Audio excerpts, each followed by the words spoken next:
Good evening. How are you?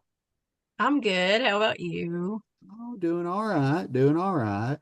Um, I saw that you had done our homework for from last session with the thoughts record, and I just wanted to, check with you, make sure you understood everything that we were going over last week and just see how we did on keeping track of our thoughts for the week.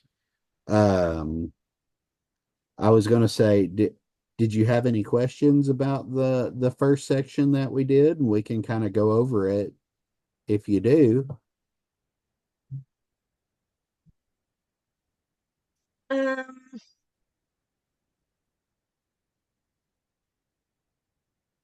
I didn't really use questions Okay. for a response or anything, but I tried to come up with an alternative response. Okay. Well, we'll kind of take a look at that as we go along. I guess the first thing that we'll take a look at, and I want you to know that I am taking notes just for my record. So if I look down or look away, I'm not, trying to ignore you or anything. I just got to keep track of everything. So let's go ahead and take a look at your first situation that we were looking at, and that would be something that was either happening to you or something that's in your head that you're thinking. That would be an internal. So what was your first option you wrote down? Well, with that, it was pretty much that um, I had an assignment that I was supposed to do, and I didn't really understand the instructions to that assignment. Okay. Um, because it's hard for me to comprehend. So I feel like that it makes me not smart enough to complete the program and I should just quit.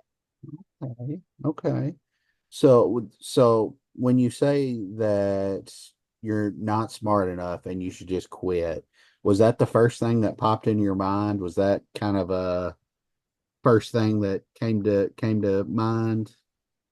Yeah, because it's like when I don't understand the prompts of what I'm supposed to do, like it takes me a while to comprehend it. So I'm like, I'm just not as smart as everybody else, and it's just too hard for me. Okay. Well, so how would you feel on like a scale from 1 to 10? Like how strongly would you say you felt that way? I would put that as a strong 10 because that's like a consistent thing, that I'm doing. I have to continue to go over it to try to break it down into instructions that I understand. And sometimes, I don't have that luxury of time. So it Sure. makes it difficult. Okay. So what emotion would you say you were connecting with that feeling? Um, it makes me kind of feel like a failure, just Okay. hopeless. Hopeless. Okay. Okay. And so you would say that that was like an intensity of 10 too. You would. I mean, yeah, because it's like every time it's like, and that's probably consistent through the weeks, when I get the instructions and it's like, I don't understand this. And it seems like everybody else is on point and getting their things done. And I'm not, I have to take my time and go through it. It's like I'm just not as smart as everybody else. So if I fail, then it's bad, Right. Right. Well, and you know, first off, I want to say you did a great job with completing what I asked you to do, the first sections of this assignment. So you already got an A in my book. Um, but what I want to do is kind of look at this in a different way, and how can we, reframe that in our heads to kind of make a different spin on it. You had mentioned that you felt like everybody else was doing well and that you were you were failing at that. And that's kind of comparing yourself to everybody else, right? That's kind of um, saying that, oh, everybody else is getting it, so why even Mhm. try? So it's kind of an all or nothing kind of thing, right? And one way we could maybe rephrase that and think about it in a more positive way, is um, well, now I've lost my train of thought. Um, that's why we take notes, right? Yeah. So, if let's say if you had a friend that was in this class or in your classes too, and they told you that, I'm flopping on this, I'm gonna fail, what would you kind of reframe and tell them that, you may not be telling yourself right now? Um,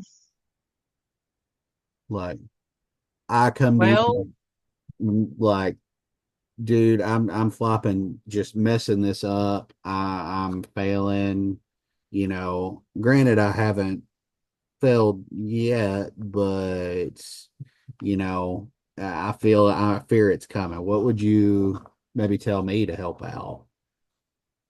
um, if it's not consistent in your scores, that you're just, letting your anxiety get the best of you at that point.